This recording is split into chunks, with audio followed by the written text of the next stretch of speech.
that, we must also apply our brain. We must apply some knowledge. We must apply some principles. We must apply some Herman Who, available at wayofthemasterradio.com, which is a wonderful opportunity for you to learn some of these practices so that you don't end up falling into the spell of Todd Bentley. So he's got me in this meeting, and he's leading this meeting, this little charismatic Catholic meeting, and they're focusing on the gifts of the Spirit. And as I'm sitting there, I hear the audible voice of the Lord, and here's what God says to me. He says, Todd, go up to Frenchie and tell him that you have a demon. I said, what?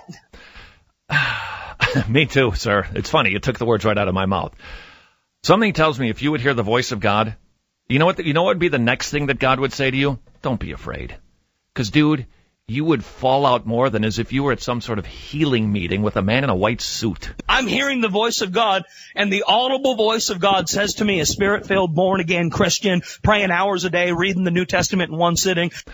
Well, now that we've got a reward on earth. I mean, in church, I was in men's group on Tuesday night, in church on Sunday, in Mass on Monday. And so right in the middle of this service, I walk up to him, and I whisper into his ears, Frenchie, I have and I start manifesting a demon. In fact, it wasn't my voice anymore. I was so possessed by this spirit that literally my voice started speaking in another voice. But for whatever it's worth, a true believer is not possessed by a demon. Light and darkness cannot dwell together. Yet, I was still aware of the fact that I'm Todd Bentley, I'm here, there's a voice speaking out of my mouth that's not my voice, but I have no control. I can't get myself back, and I can feel something rising up, and through my flesh, not my spirit, but through my flesh, there's a demonic power controlling me.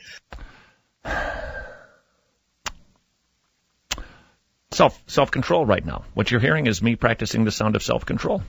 It throws me onto the floor, and I start writhing like a snake. I smash the coffee table, and I start grabbing people that are in the room, and I just throwing them around up against the bookcase. Silence again. I'm thrashing this lady's house, and I'm like an uncontrollable writhing serpent on the floor, speaking in a different voice and cursing and profanities coming out of my mouth. And as that's happening, I'm saying, I love Jesus. Scale of 1 to 10.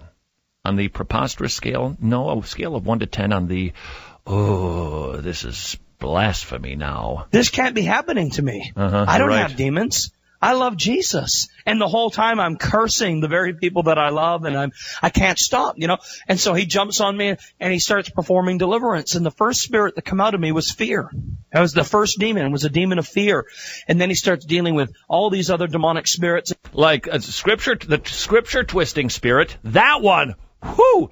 Apparently he left behind 8 cousins. And then you've got the heresy demon. That one didn't work either. And then you've got the whopper of a story demon that apparently didn't quite get booted out because he's still hanging around telling dopey tales. We must learn to hold the scriptures high and to read them well, because it is there that God speaks to us, and it's far more magnificent than these silly fish tales. This is Way of the Master Radio.